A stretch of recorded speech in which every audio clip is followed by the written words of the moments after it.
Tūliņ ir septembris. Man septembris vienmēr ļoti paticis. Es arī, cik spēju, ņēmu atvaļinājumu septembrī. Labi, tur sēnes. Mana vīra pēdējā gadā mēs katru ceturtdienu septembrī sēnēs braucām. Tas bija arī viņa atvads no šīs pasaules. Mēs abi zinājām, ka viņam jāiet. Un tas bija nenovēršami.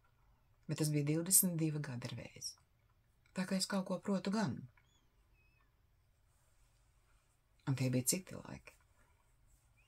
Toreiz, kad staroju, padomlākos, tad nostaroju vēzi, nostaroju pacientu un pierēzis arī dakteru miru. Tad kas ir šodien jānovērtē un cik jābūt pateicīgiem šai valstī, kura maksā par mūsu ārstēšanu, kura maksā par operācijām? Tas, ka sistēmā nav kārtības, tas, ka vecos tur pie dzīvības pret varu, tas būs jālikvidē, tas, ka galvenais ir bērni un jaunie, nu kā tad dzims bērni, ja par viņiem nerūpējās? Par viņiem ir jārūpējās. Un tad arī mums nāks tā jaunā paudze. Nu, es jau varu, ja būtu mana kārta tur augšā, tais mākoņu laukos gaidīt to mirkli, kamēr jānāk uz zemes, es šobrīd nenāktu. Es droši vien aiziet rindas galiņā un pagaidīt, ka tie pieaugušie šeit uz zemes pie prāta nāks. Un jānāk jau būs. Tāpēc tie, kas jau ir piedzimuši, nesteidzās ar runāšanu. Viņi vispār nesteidzās.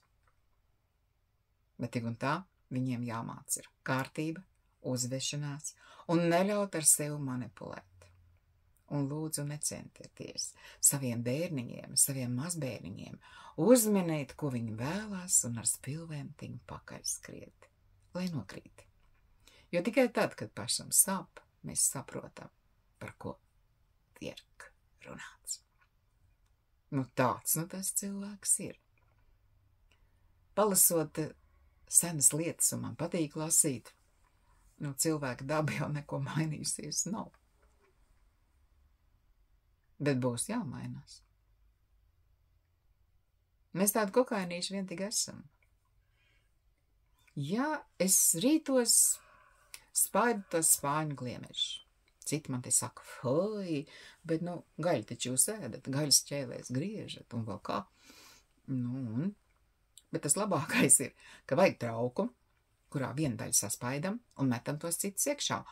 Un pēc kāda laika tie citi ir apēduši tos citus. Un tad nākošie jau jākal apēd. Tad tomēr kaut kāda izēja ir. Nu nebūs nekādas lamats, nekādas ķīmijas, bet būs tā kā jākustās.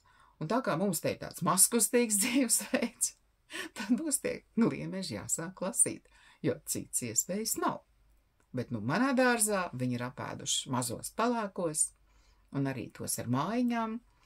Kaut kā tikpat kā neredz. Nu, ja arī tos saspaida, tad tas lielais ir pielīdz klāt un lai viņam labu apetīti, bet tad es nākošā rītā. Bet viņām noēd pilnīgi visu. Nu, tad viņam apturpat ceļš. Un tad nākošais, kas ēd iepriekšējo. Tas tikai to, ka cilvēks ir bijis ļoti slinks un mazkustīgs, un tagad būs bišķiņi jāpašiverē. Ja ne, mums nebūs ko ēst, gliemeži viss apēdīs. Vēl trakāk nekā Austrālijā siseņi. Nu, tas ir tikai tāpēc, lai to slinkumiņu nelāpītu. Kustamies! Ejam medīt gliemežus, lai to Latviju neapēd.